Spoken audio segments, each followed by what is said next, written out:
Hi everyone. My name is Connor Foley, as Ms. Scott just said. I'm a senior and I'm the director of the Door, which is our first piece of the night. So I would like to give a little bit of a warning that this piece contains sensitive topics such as death and some strong language.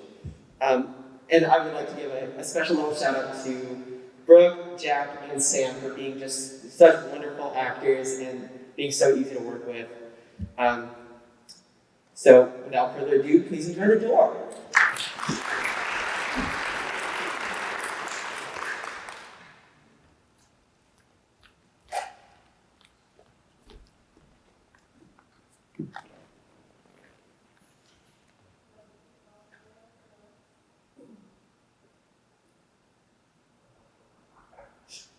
Don't answer that, Justin. Don't answer that. I won't, but you're going to have to eventually.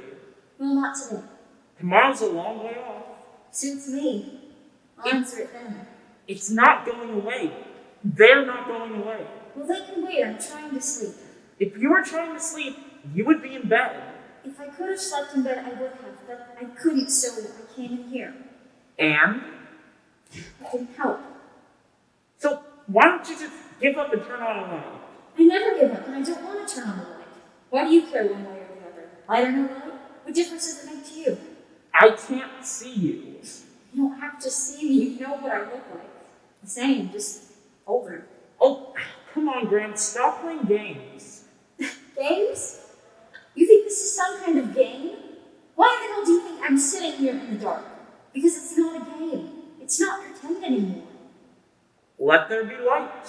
Smart ass. See, that wasn't so bad. Okay, you see me enough. Well, leave it on. It gets easier. Once it's on, you can't just shut it off. You just watch me. I can do what I do now, please. But you won't cut the lights again. What the hell do you know? You would be surprised. I know you. I'm all grown up. That'll never happen. Can't stay the same forever. Why are you doing this to yourself anyways? This isn't like you. You know that. Well, things change. Not you. Even me. I'm fallen and I can't get up. I can get up, I just don't want to. Go away, stop knocking, I need it. Oh, come on, Grace. Your legs aren't broken. The only thing keeping you here is you. Well, I'm enough. I'll get up when I damn well want to. Why not now? Because I don't want to, that's why. So you can just leave me alone too. No, I don't mean that. It's just, what's the point? The point is, you won't let me do this. Hide away like this. Maybe I should have. Never. Look, it's all the same out there. Morning still comes, people still wake up and go to work. Well, they don't know.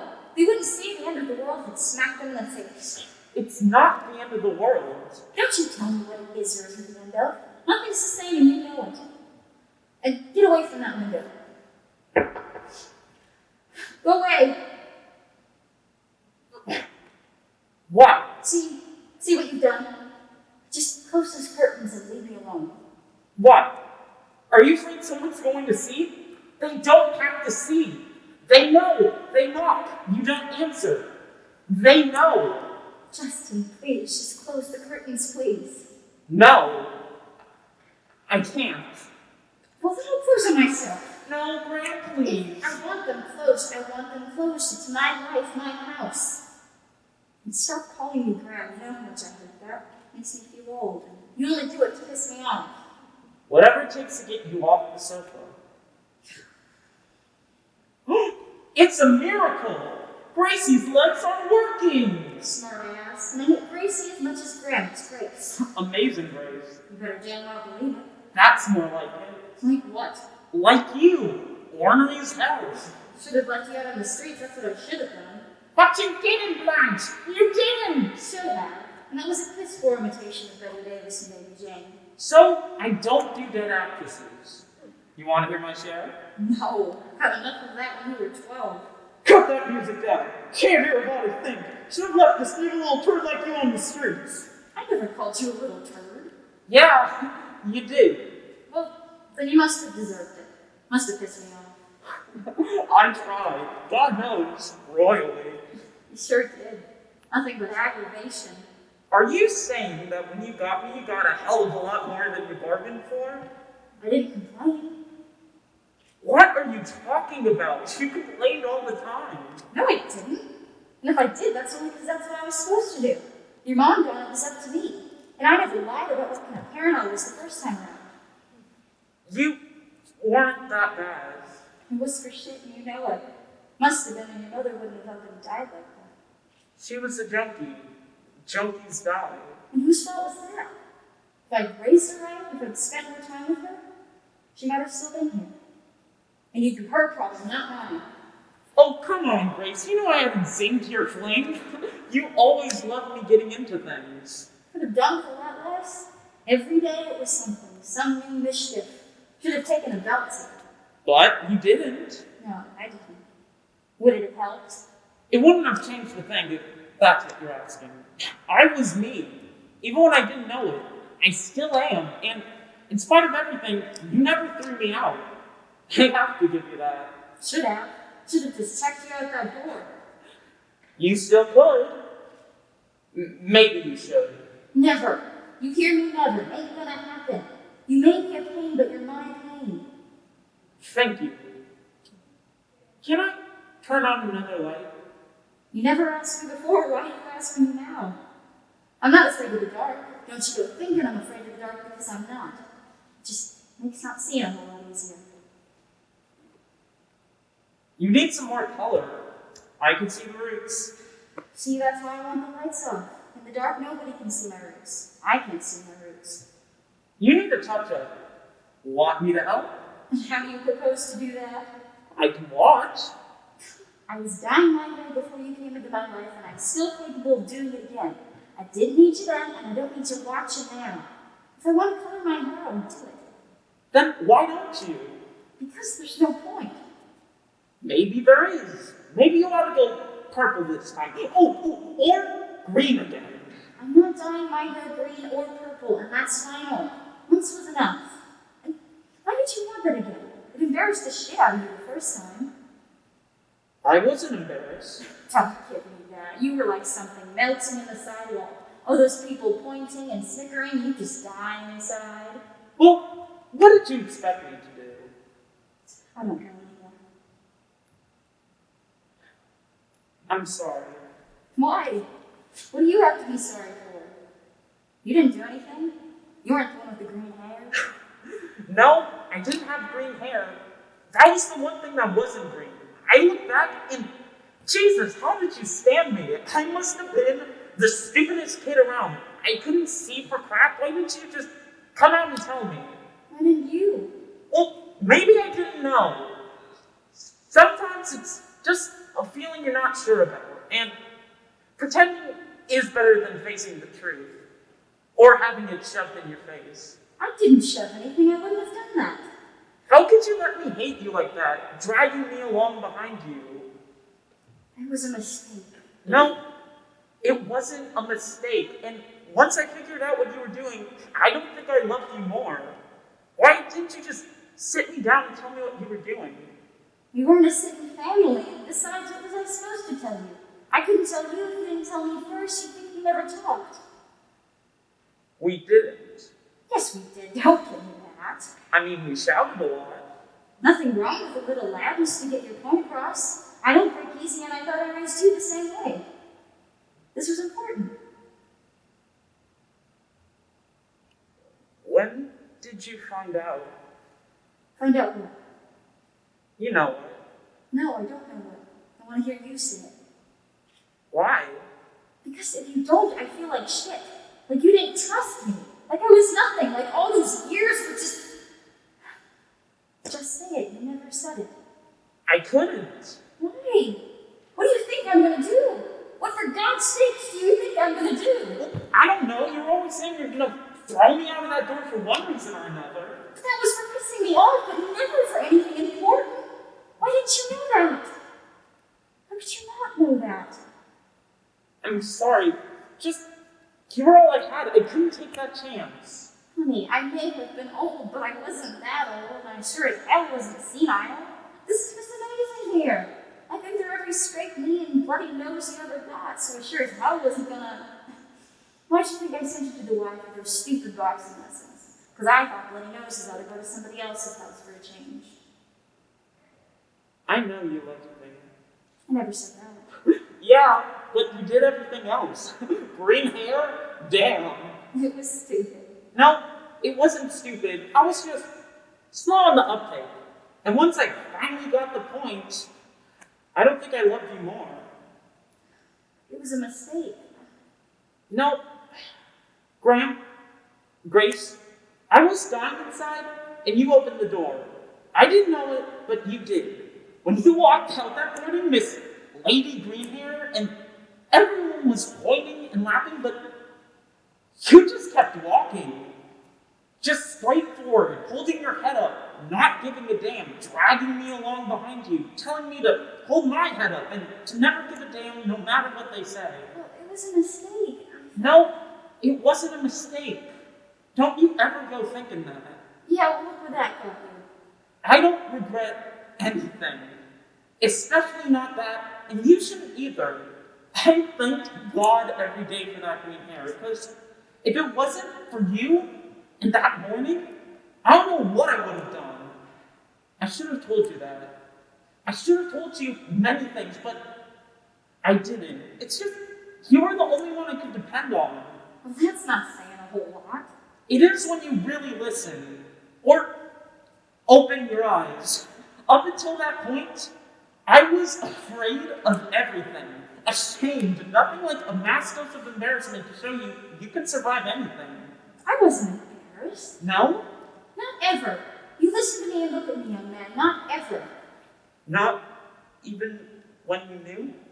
Knew what? You know. You still can't say it to me. Maybe that's the door you should have opened. No. You open the doors you can. If you can't, you can't. I'm just sorry you didn't open that one. At least for me. I'm sorry. Just not. I may not have wanted to know, but deep down I knew, so even if you had told me, it would have just been a confirmation, not an oh my God. Maybe I should have come right out and said it, but I didn't. Sort of like the elephant in the house. You know it's there, but you sort of walk around it. Too many things go unsaid.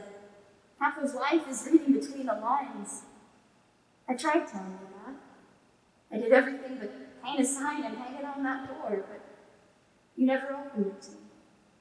I think that's what hurts the most. I'm sorry, Graham. So I'm saying it now, what I would have wanted to say back then. Boy, that is your bedroom, and this is your house, your home, and that's never going to change, no matter what. There, I said.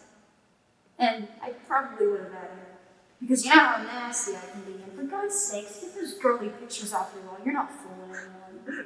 You probably would.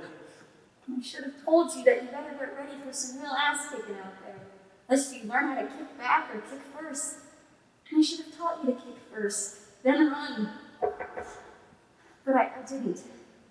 Maybe I should have kicked your ass myself, would have been less painful. I'm sorry. Stop being sorry. What have you ever got to be sorry for? You didn't do it. They did. It's only if you just stayed home that night. It could have happened another night. Maybe not. Maybe not. Maybe if you'd stayed home or not stopped or taken a You different can route. play the maybe game all you want, but that doesn't change the thing. I did, and they did, and they'll keep doing it until you open that door. I can't. Not anymore. I'm too old. You've got to. It's your door, and you're all I have. But you don't have much. Didn't you learn anything? More than you can imagine. See, I can see. All you have to do is open the door. Don't you hear me? I don't want to go through that night again. Nobody does, but you have to, or it'll never be over. They beat you I know. with metal clubs. I know. Your face. Your beautiful face. And your arms and legs. Graham, look at me. The real me. Just open the door. I loved you.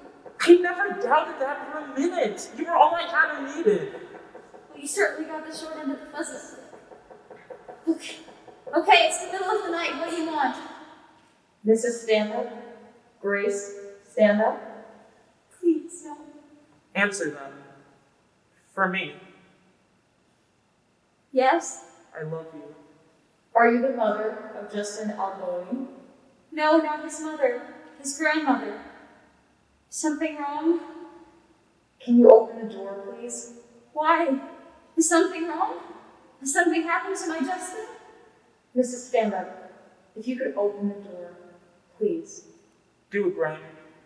Do it for me. For all of us.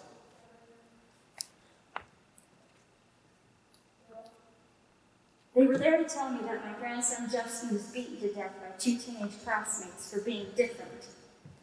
A faggot. They were trying to teach that faggot a lesson on how to be a real man. Well, they sure taught him. They used lead pipes to crush his skull, smash his face, break his arms and one of his legs. He had over 100 separate blows on his body. A bystander tried to stop them, but then they took a swipe at him too, then went back to beating my grandson. They beat him for over 5 minutes. Do you know how long 5 minutes is? You can have a baby in 5 minutes or lose a grandson. And I'm standing here before you this afternoon because I am pissed. I know that's not a word you're used to hearing in this chamber, but I call it like I feel it. There are so many damn doors that have to be opened. The doors to hate crimes, the doors to prejudice. Justin's just one of hundreds. Hundreds who have been murdered because of who they were. Not killed, murdered. Killed's when you run a car off the road or fall off a roof. Murder is intentional. Justin was murdered because people hated who they thought he was. Hate is an awful word. I know because I hate those who murdered my Justin. Hate knowing that if I did the same thing that they did to him, I would go to prison for life. Well, they only got 4 years. 4 years for beating my grandson to death? Why? Why only 4 years? Because they were teenagers? No. Because Justin was Justin. Murdering him was somehow not as bad. Somehow understandable. Well, damn it, it's not understandable to me, and it will never be understandable to me.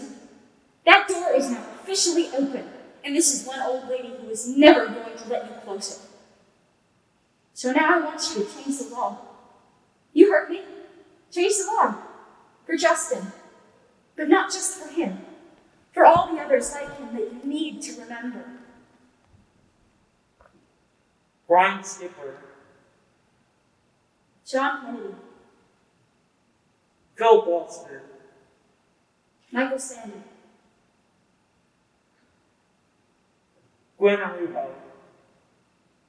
Zach Morrison. I don't ever want to see another child lost, murdered, because you hide behind that door. Look at those faces. Look at them and remember. Brandon Tennant. Ignacio Morales. Scott Amador. Matthew Shepard. Private Barry Winchell. Julia Argueta. Billy Jack Daycare. Scotty Joe Weaver. Nair Johnson. Jason Gage. Ronnie Paris. Please, remember.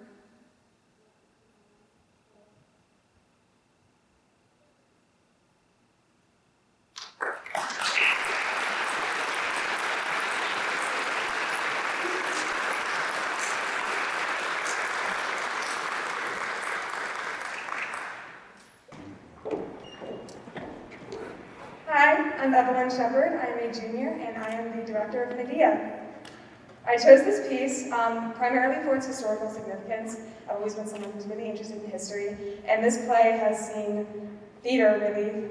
It was born centuries ago and came up during the Renaissance, and then in the 20th century when women started talking about getting the right to vote.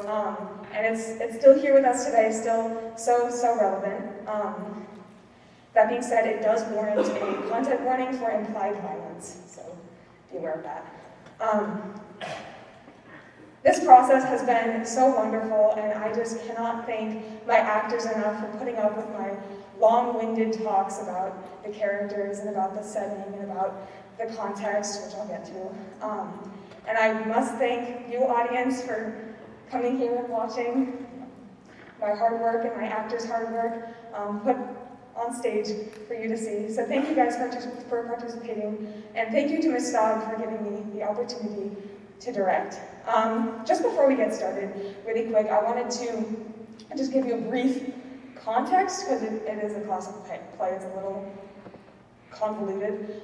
So essentially this takes place after Jason's Golden Fleece adventure, so essentially he and a bunch of other Greek heroes traveled to Medea's kingdom, stole the Golden Fleece with help from Medea. So Medea betrayed her father, killed her brother on the escape, and now they're in Corinth where we lay our scene. So again, thank you all for participating. Thank you, Ms. Staub, and thank you to my wonderful actors, and I'm proud to present Medea.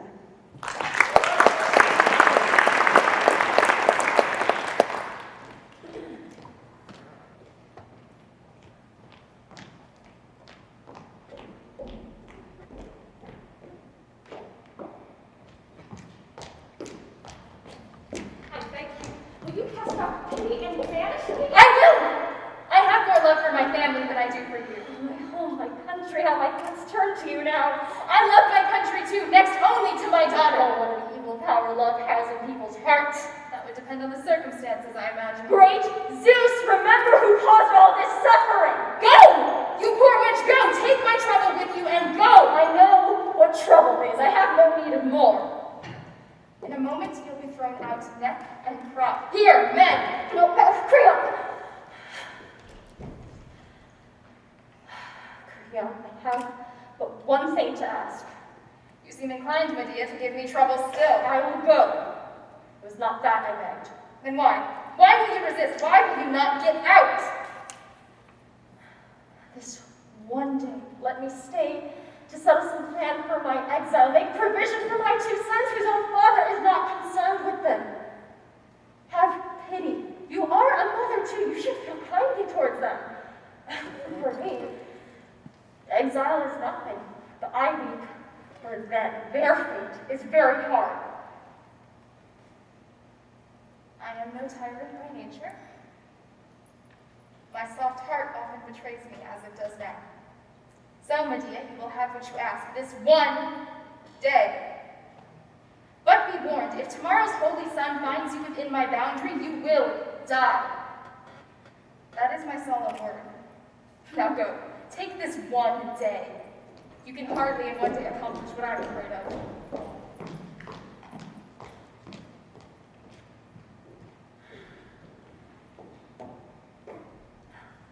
Medea, poor Medea, your grief touches our hearts. A wanderer, where can you turn? To a welcoming house, to a protecting land. How wild with dread and danger is the sea where the gods have set your course. Yes, bad predicament all around, true enough, but don't expect things to end as they are now. Trials are yet to come for this newly wedded pair, nor shall those nearest to them get off easily. Do you think I ever would have fawned so on this woman except to gain my purpose, carry out my scheme? Not one word, not one touch, yet. Oh, what a fool! By banishing me at once, she could have thwarted me utterly, but instead, she allows me to remain this one day. Today, 3 of my enemies I shall strike dead, mother and daughter, and my husband. Oh, I have so many paths of death for them, I don't know which to choose. Should I set fire to the house and burn the bridal chamber? Or should I take a sharp knife and drive it straight through their guts? There is one concern.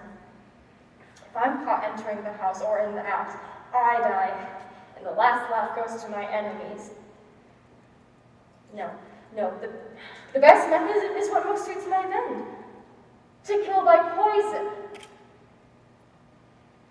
So, say that they are dead. What city will receive me then? What friend will guarantee my safety, offer me sanctuary? None. I'll wait a while. If some tower of help appears, I will carry out this murder cunningly and quietly, but if fate banishes me without resource, if fate banishes me without resource, I will myself take sword in hand, harden my heart to the uttermost, and kill them both, even if I am to die for it. For by Queen Hecate, to whom above all divinities I venerate, my chosen accomplice, to whom my central earth is dedicated to, no one of them shall hurt me and not suffer for it.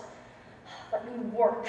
In bitterness and pain they shall repent this marriage, repent their house sojourn, repent my banishment. Come, Medea.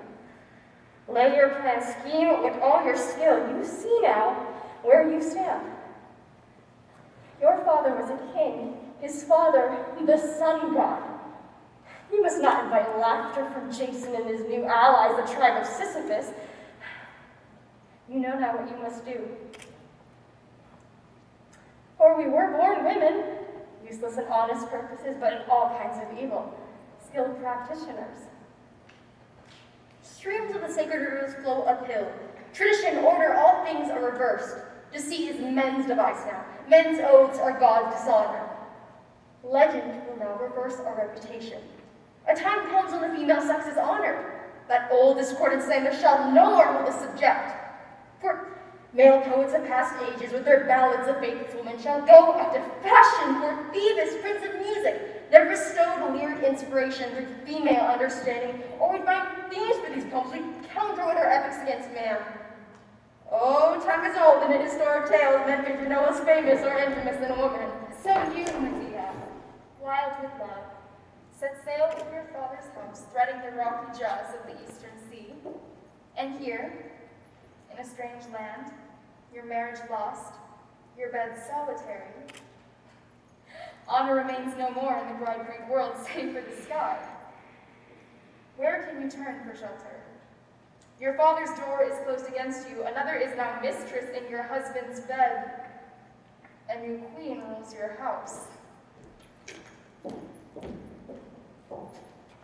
I've often noticed, this is not the first occasion, what fatal results follow from ungoverned rage. You could have stayed in court, still lived in this house if you would quietly accept the decisions of those in power. Instead, you talk like a fool, and now you're banished. Well, your angry words don't upset me. Go on as long as you like reciting Jason's crimes. But after your abuse of the king and the princess, find yourself lucky to be let off with banishment. I have tried all the time to calm them down, but you would not give up your ridiculous tirade against the royal family. Oh, ridiculous? So you're banished. However, I will not desert a friend, and I have come now in spite of everything to make sure that you and the children are not sent away unprovided for. Exile brings with it a train of difficulty. You no doubt hate me, but I can never bear ill will to you. Filthy coward! If I knew any worse name for such unmanliness, I'd use it. So you've come, you, my worst enemy, come to me. Oh, it's not courage, this looking friends in the face after betraying them. It's not even audacity. It's the worst a man can have, pure shamelessness. However, it is well that you have come, for to say what I have to say will ease my heart, and hearing it will make you wince. I'll begin at the beginning. When you were sent to master the fire-breathing bulls, yoke them, and sow the deadly furrow, then I saved your life, and that every Greek who sailed with you on the Argo knows. That serpent that guarded the golden fleece coiled round it, fold on fold unsleeping, it was I who killed it, thus lighting the torch of your success. I willingly deceived my father. With you I came to Ilcus by Mount Pelion, showing much love and little wisdom. There, I put King Peleus to the most horrible of deaths by his own daughter's hands, and in return for this you have the wickedness to turn me out, find yourself another wife, even after I had borne you sons. I could have pardoned you had you still been childless, for hankering after this new marriage, but respect to oaths has gone to the wind.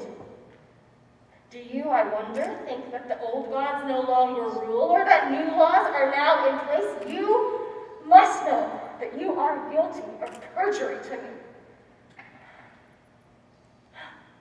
My poor right hand, which you so often clasped, and my knees, which you then clung to, how we are besmirched and mocked by this man's broken vows and all of our hopes deceived.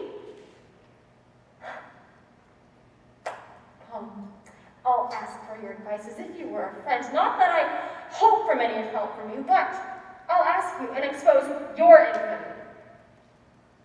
Where now can I turn? Back to my father's house, which I betrayed, to come with you? Or to Ilpis, to Peleus' wretched daughters? Oh, what a welcome they would offer me, who killed their father. Thus it stands. My friends at home now hate me, and in helping you, I have earned the enmity of those I had no right to hurt.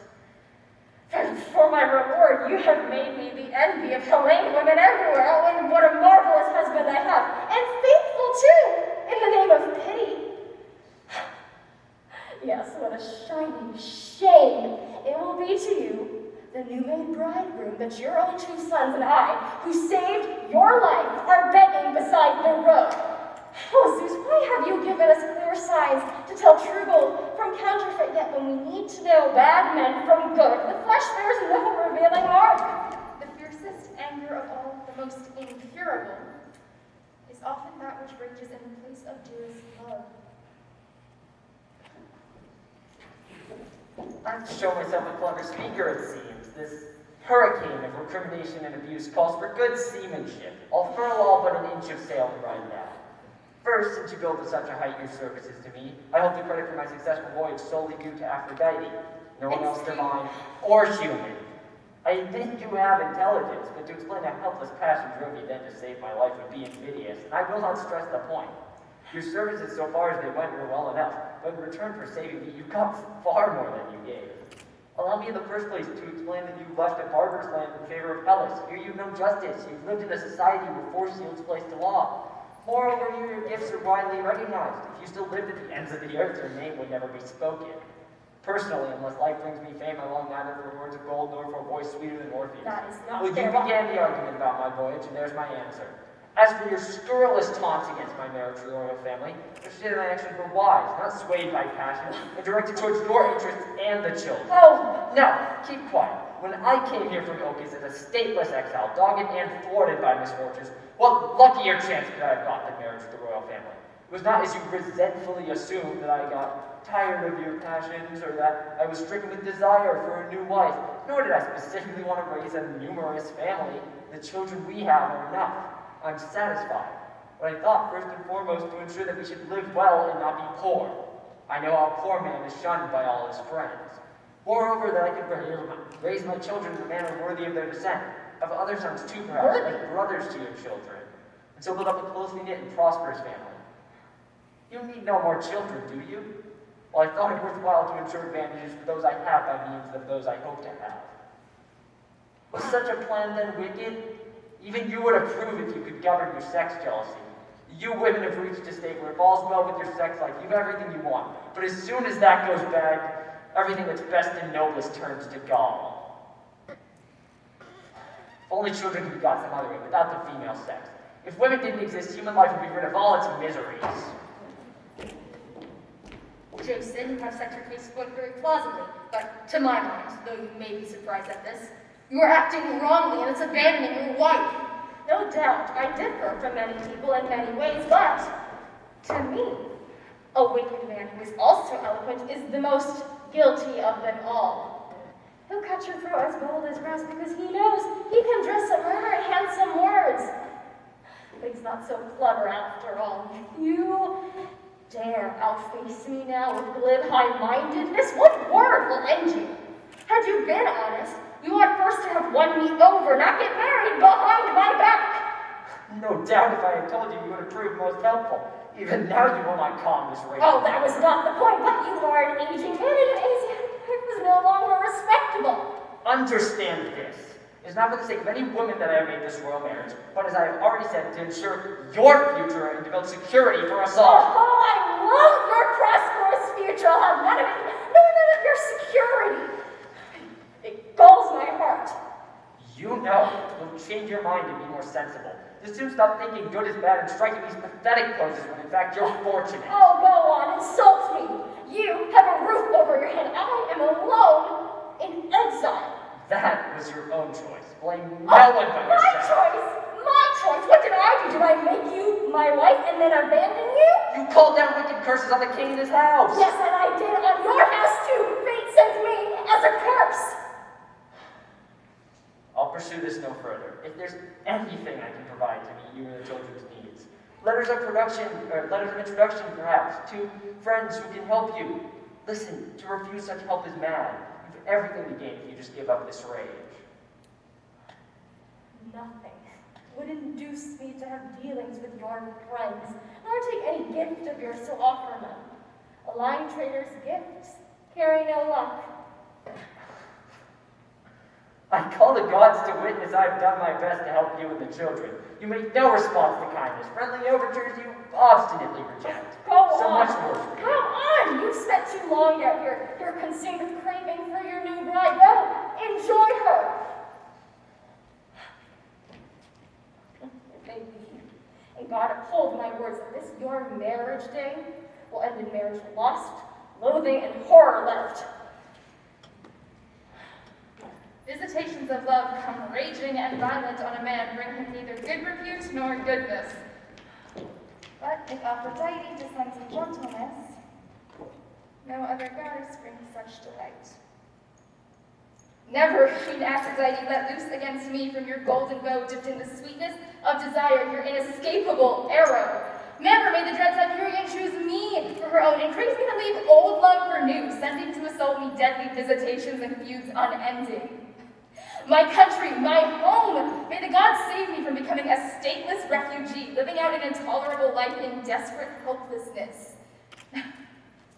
Of all the griefs of this world, none is more pitiful than that. Death is better. Should that day come, I will pray for death first. Of all of the pangs and heartbreaks of this world, none is worse than to be deprived of your native land. This is not just something derived from hearsay. This is something we have seen. You, Medea, have suffered the most shattering of blows, and yet neither the city of Corinth nor any friend waits to receive you. Where can you turn? May dishonor and ruin fall on the man who, having unlocked the secrets of a friend's frank heart, does disown her. He shall be no friend of mine. All happiness to you, Medea. Between old friends there is no better greeting. All happiness to you, Aegis, son of Pantheon the Wise. Where have you come from? From Delphi, from the ancient oracle Apollo. Oh, the center of the earth, the home of prophecy. Why'd you go? To ask for children, that my womb may become fertile. Why have you lived so many years childless? Childless I am, so some fate has ordained. And you have a husband or no? I'm married. And what answer did Phoebus give you about children? His answer was too subtle for any human interpreter. Well, is it lawful for me to hear? Certainly, the brain like yours is what is needed. Well, then tell me if you may. He commanded me not to unstop the wineskin's neck. Yes. Until when? Until I came safe home again. I see. And for what purpose have you sailed to Corinth? You know the king of Trozen, Pythias, son of Pelops. Yes, he is a most pious man. I want to ask his advice about this oracle. Well, he is an expert in such matters. Yes, and my closest friend went to the wars together. Well, I hope that you will get all that you long for and be happy.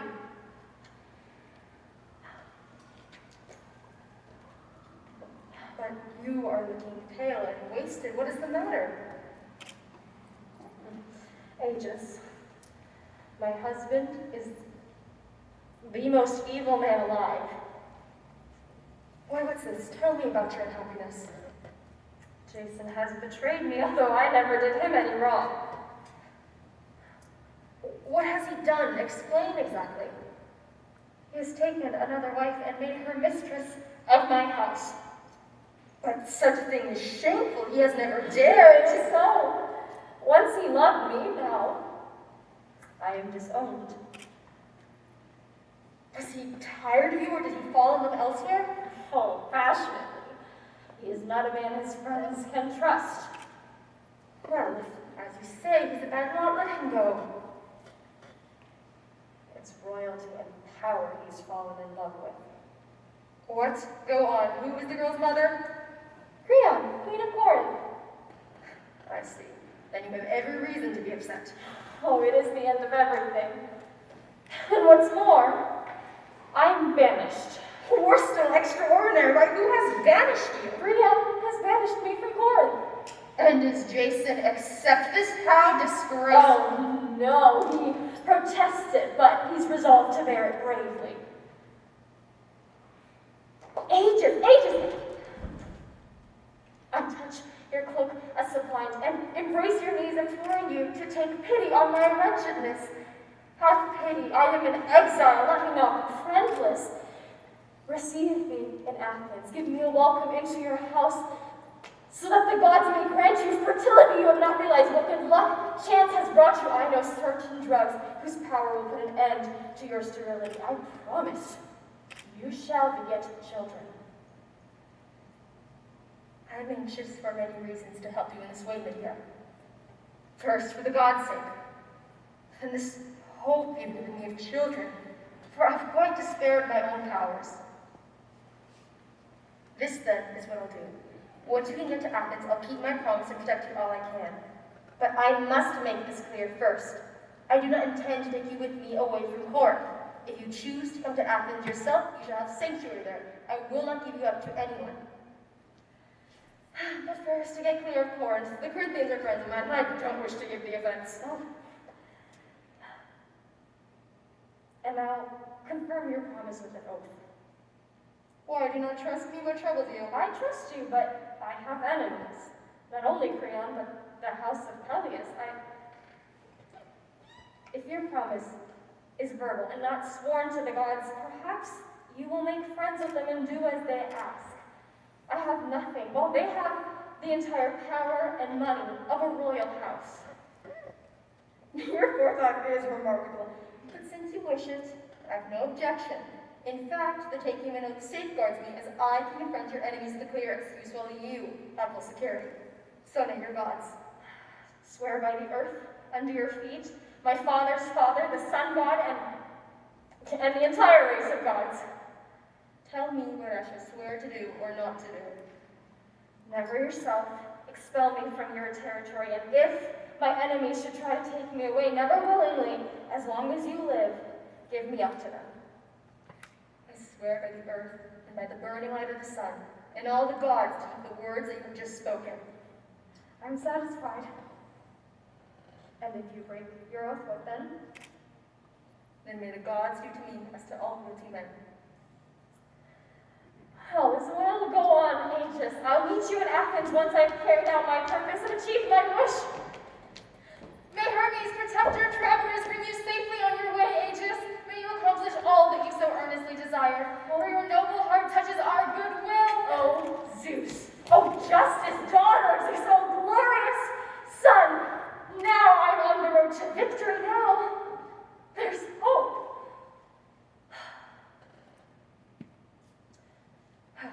First, I will send a slave to Jason, asking him to come to me. I'll leave him soft talk. Tell him I think he's acted well, and that this royal marriage he's bought with my betrayal is for the best and wisely planned.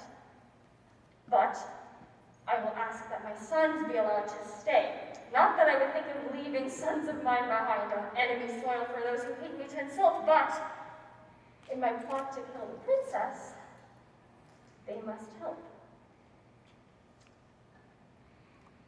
I'll send them to the palace bearing gifts, a dress made of soft weave, and a coronet of beaten gold. And if she takes and puts on these fineries, she, and all those who touch her, will expire in agony. With such a deadly poison, I'll anoint my gifts.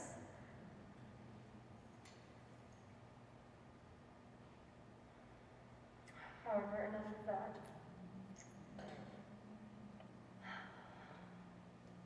What makes me cry with pain is the next thing that I must do.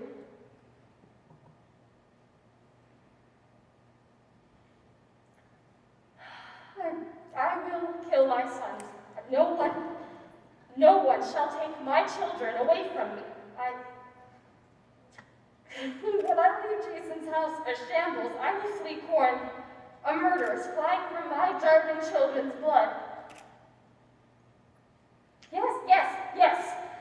Yes, I can endure guilt, however horrible, but the laughter of my enemies I will not endure. So let things take their course. What use is life to me now? I have no home, no land, no sanctuary from despair. My folly was committed long ago when I betrayed my father, won over by the eloquence of a Greek who, now with God's help, I shall punish. Never again shall he see alive the sons he had by me, and from his new brood he shall never breed another son. She, oh wretched girl, by my poison will die a hideous death. Let no one think of me as humble or weak or passive. Let them understand that I am of a different kind. Loyal to my enemies, loyal to my friends, dangerous to my enemies. To such a life, glory belongs. Because you have told me everything, and because I want to be your friend and uphold the laws of human nature, I beg you, you must not do this. There is no other way. You have excuse for speaking, so you have not been treated as I have. But to kill your children, could you even steal your heart? It will deal Jason the deepest blow. Please, it will bring you to the deepest misery. Let me. Till it is done, words are unnecessary. Agnes, you are the one I use for messages of trust. Go and bring Jason to me, and being a loyal servant and a woman, speak no word of my promises.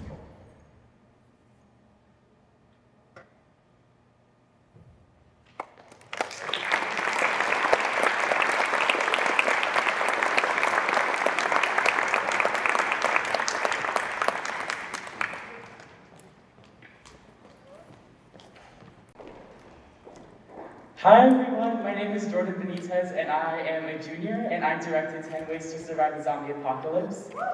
Thank you. So the reason why I chose this piece is because it's just so random and so funny. And I know we all need some comedy in our lives, especially after this year. So, thank you. And I would like to give a huge thank you to my actors. They had to put up with everything I threw at them and going from online to in person. And I'd like to thank them for everything that they've done and putting their 100 into everything. And yeah, I hope you guys enjoy 10 Ways to Survive the Zombie Apocalypse. Thank you.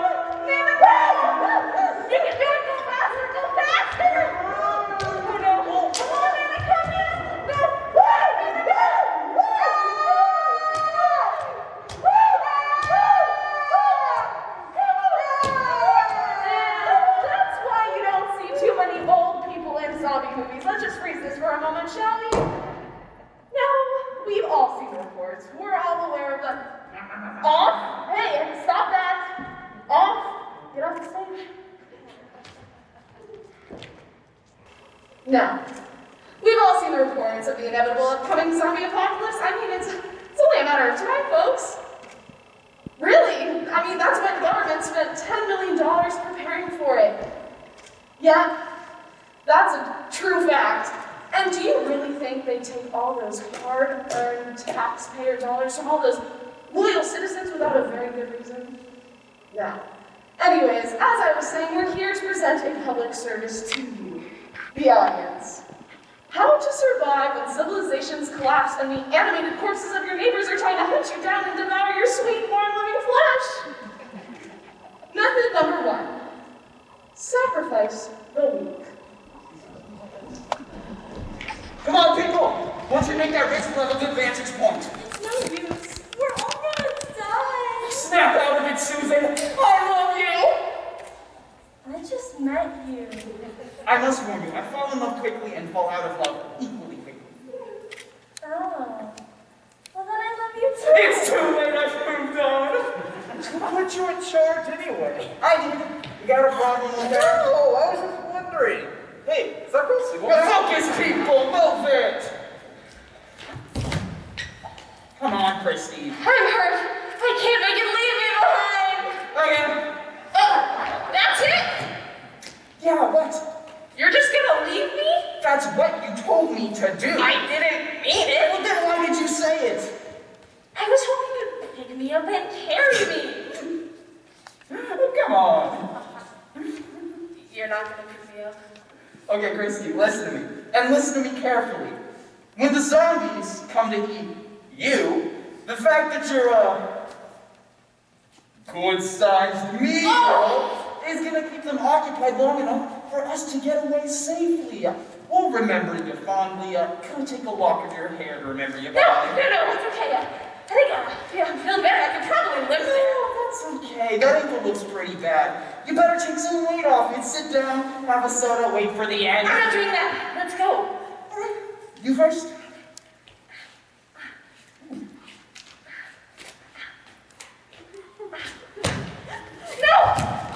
No! No, please! Please, help! Somebody, anybody! Please! Help, Susan! What's your name? Please! Please, no! No, please help! And that's what leadership's all about! Making tough choices. I mean, the moral of the story? Don't twist your ankle. Which brings us to method number 2. Overwhelming firepower.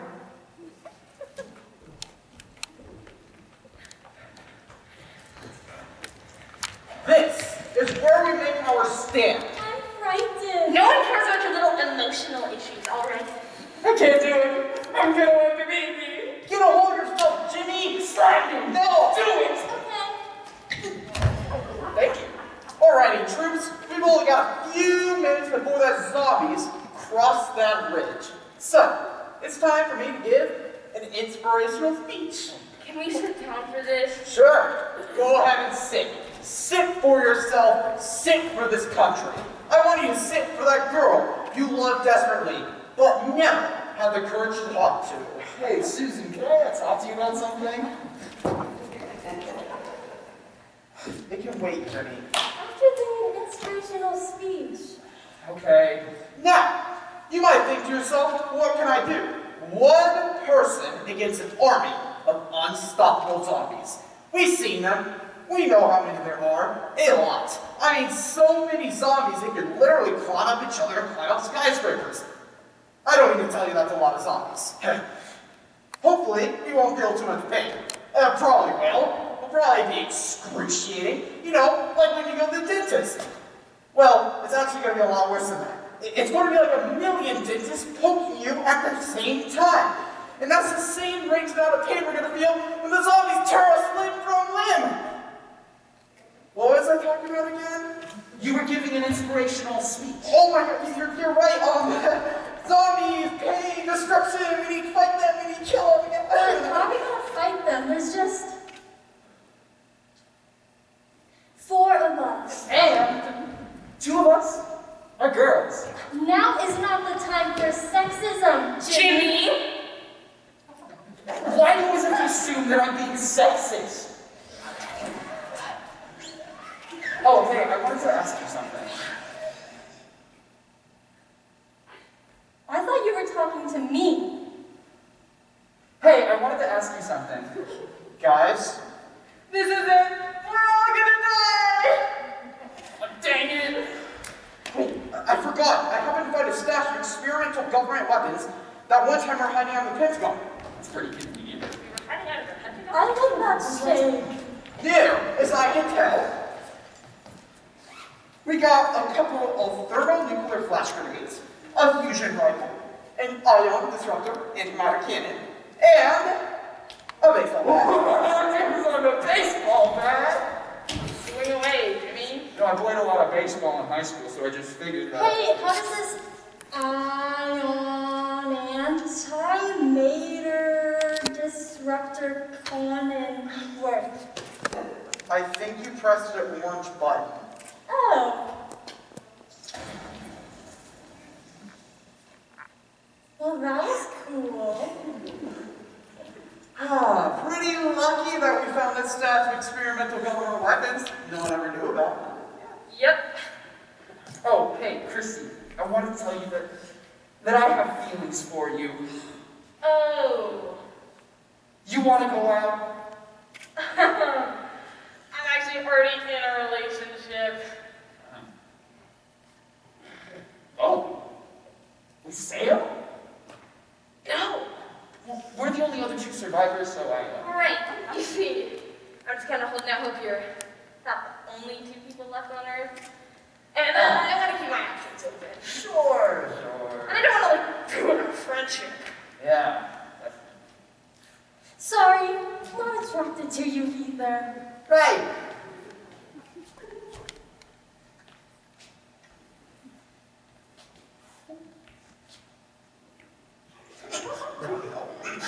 Dang it.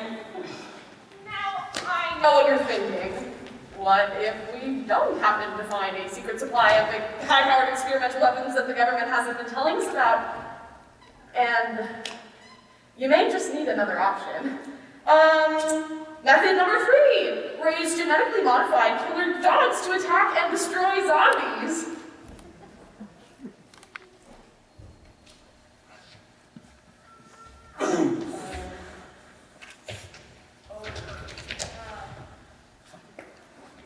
How are you doing? Fine.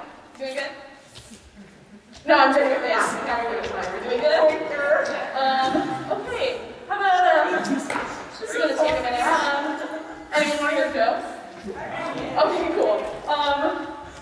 Why don't zombies eat comedians? Because they taste funny. You know, get it? Like, why the zombies are after them? Because they're not funny? You know? Okay, looks like they're ready. Method number 3! That was a close one. You're telling me they almost got my knees. You know, you're surprisingly chipper for having your legs eaten off. Thanks, you know, you surprise yourself a little. I mean, I could just be sitting here and saying, hey, I wish I had my legs back. But sitting isn't going to get my legs back, so what's even the point, you know? You're taking this well, Sam? Thanks! I've been doing a lot of yoga recently. Oh no! They're coming! Let's get out of here! Do you want us to leave you here, Sam? No thanks. Like, You sure? You're just slowing us down. no, I'd like to guard to safety, thanks. Drive me, like, Chrissy, little help. I'd help, but I'm really selfish. Susan! I just don't feel comfortable touching Sam. I don't want him to get the wrong idea. hey, Susan, I've moved on, like, completely. Right. But if I drag you to safety, then you're gonna think there's something going on between us, and that's just a headache I cannot deal with right now. Well, I think that just usually leaves you and me, buddy. Yep. Grab the rope. Ow, my back! What? You know, sometimes you just twist the wrong way and you throw out your back. Just happened to me. Wow, bad brain. You know, right?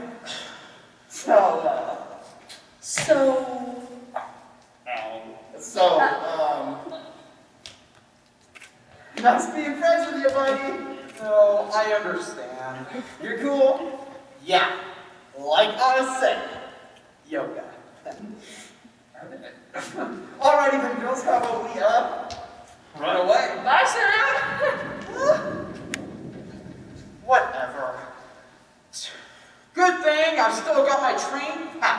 genetically modified killer dogs which can kill and attack on command.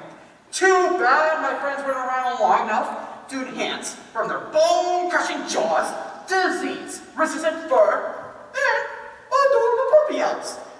Oh well, Frodo, Bilbo, sick zombies.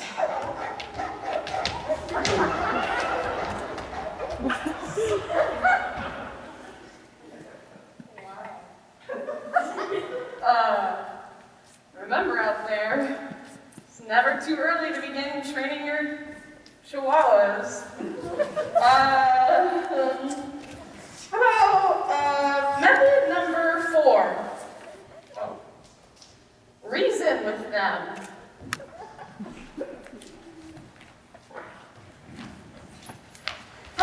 What are we gonna do? Get a hold of yourself!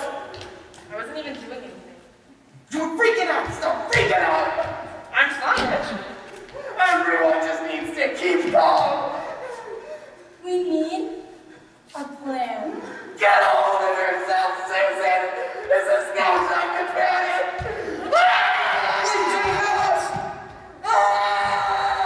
The wrong way. I have an idea. Stand near me, guys. Are we going to use your bodies as a meat shield? What? No, that is gross. Fine! Don't do that! Why would you say that? I don't know, I thought it was funny.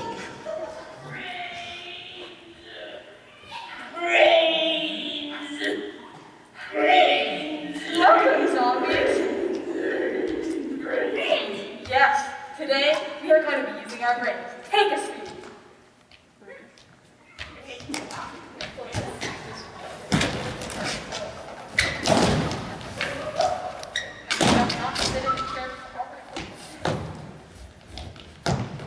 That's perfectly fine. Hard. Now, as you can see, I want you to think about something. Would eating us make you happy? Will it fill that aching hole in your heart? You see, I know a little something about zombies. I studied them most of my time in college, and I studied literature, so I know that you represent the ultimate otherness, the threat of non-being, which originates in the fragility of our own constructed gender norms. I hadn't thought about it like that. Therefore, if I were to eat you, I would cease to have reason to exist. I think that is a very rational assessment of the situation. How then are we to move forward? I think we need to start an organic farm. Agreed. This has been a very refreshing conversation, and I'm glad we could come to this accord. Absolutely.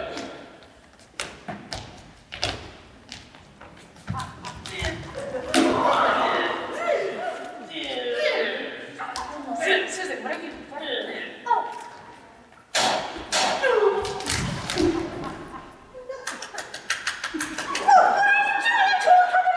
You're welcome. I saved you. 3.145% chance of living.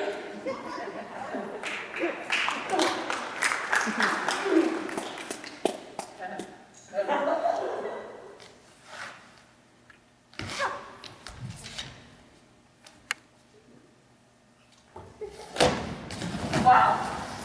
And that is the only scenario which I think an English major comes in handy. So be sure to befriend one today.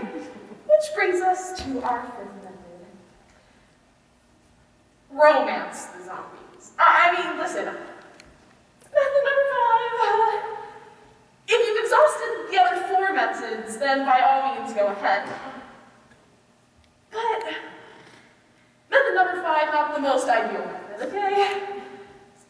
But let's see it anyways.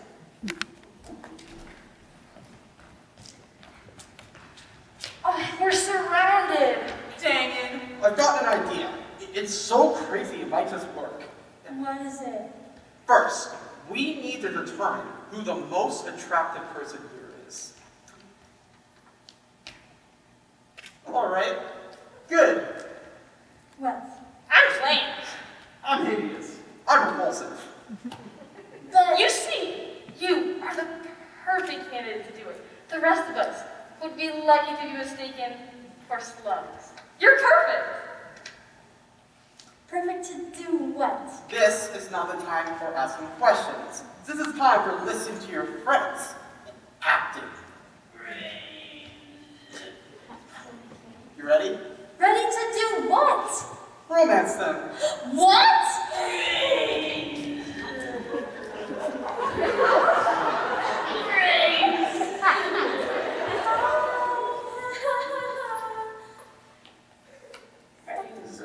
What brings you around here?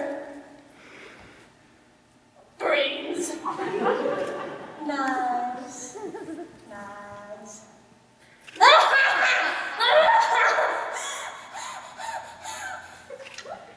You're funny.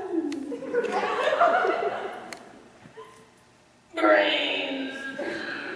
So, what do you do for a living? Brains. I hear that's nice. Don't talk about work. Then what am I supposed to talk about? Talk about sports. Guys will think you're awesome if you talk about sports. I thought you liked baseball. I just like watching them stretch. So, are you a Yankees fan? Yeah. You know, I totally think they're gonna win the Super Bowl this year. You know, with their corner kicks and their jumps and kickball changes and hurdles. You seem smart. Yeah, you're funny too. Oh, the kiss or something. Flip the hair. One your pupils. Emit pheromones. Flip the hair. Flip the hair again. Flip the hair, baby. Flip the hair. We're all gonna die. You know, you seem really strong. You should totally flex or something. Okay, that's You know, I really like you, but I can't decide. I guess I just like to kiss a lot and then just be quiet and not say anything about my feelings. But we can also have a lot of fun. We play video games and watch sports. Not that I don't have any idea what's going on with the sports. Like, I don't really know what's right.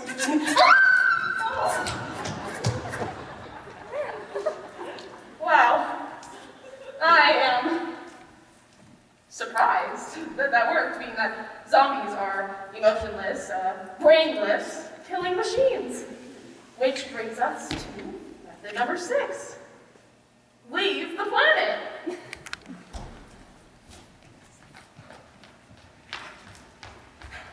I'm tired of running. Christy, come on. No, Sam. I've had enough.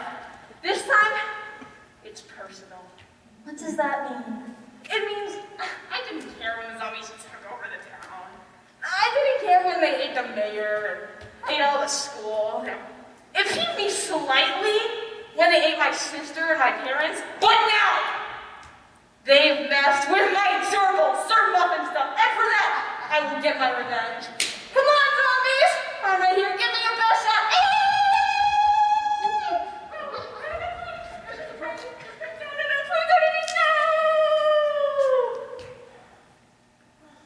Well, that was dumb. Guys, we're close to a secret NASA base. It wasn't that secret then.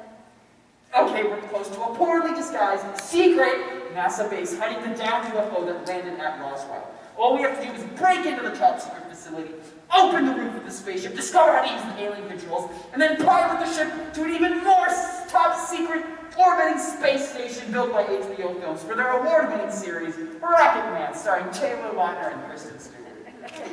Wait, that's impossible though. Those are terrible actors. Can we just get in the base? Yeah, it's right here.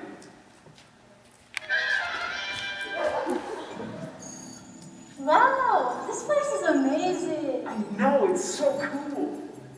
It kind of looks exactly like the place we were in before. Shut up! Now where is that spaceship? There it is. It's glorious! It's beautiful!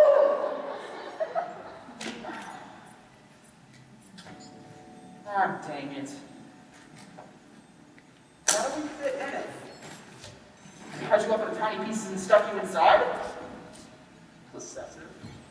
Bogus method. Cannibalism.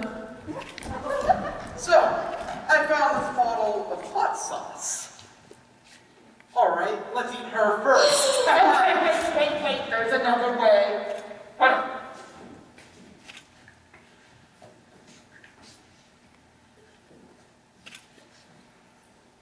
Be the narrator! Oh, no, I am quite ready to die! A bonus number as a narrate! Leave the play! Yeah, you heard me. Just leave the play. There are no zombies.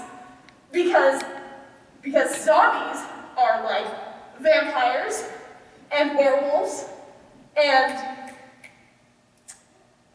sober Irishmen. A figment of your imagination. So wait, let me get this clear. You're saying you just leave? Yeah. Just walk away and we'll pretend this never happened. Alright. We'll back away slowly.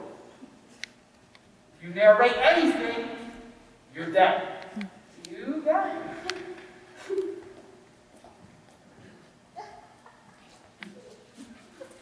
And then the zombies eat them!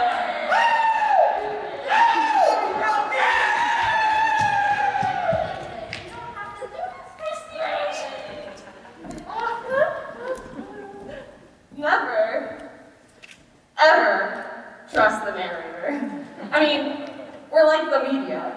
The moral of the story here is, there is no survival. You're all doomed. It's time to make peace with your inevitable fate.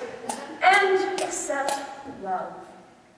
Because with love and humanity and peace, we may have a chance. And of course, destroy all the scientists that are coming up with zombie-causing plagues, but obviously, that's a given. So, if you were the last guy on Earth, I'd take the zombie.